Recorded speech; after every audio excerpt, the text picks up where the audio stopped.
This is a video on how to find the molar mass of a substance. So I can find the molar mass of just a single element. For example, if I look at hydrogen on the periodic table, the atomic number is 1 and the average atomic mass is 1.0078.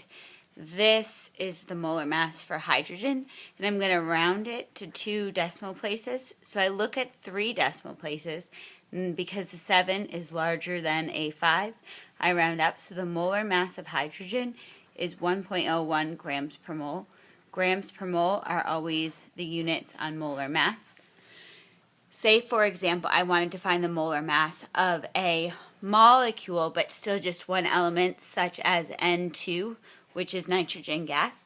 So each N has a molar mass of 14.007, which rounds up to 14.01 grams per mole.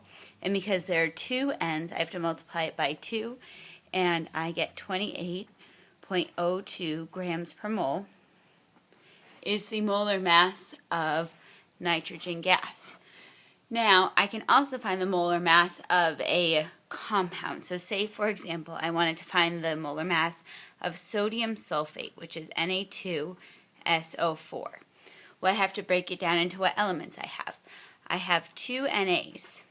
Each Na, when you round it, is 23.00. That adds up to 46.00. I have 1 S. Now, depending upon what periodic table you use, you might get a slightly different number, but 32.07 when you round. And because there's only 1, that adds up to 32.07. And then 4 oxygens. Each oxygen is 16.00. So when I multiply that, I get 64.00. When I add all of these up, I get 142.07 grams per mole.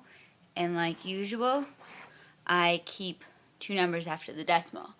The last example, which is worth looking at, is simply when I'm doing something like calcium phosphate, where I have a polyatomic ion in parentheses and then more than one of them, I do have to distribute.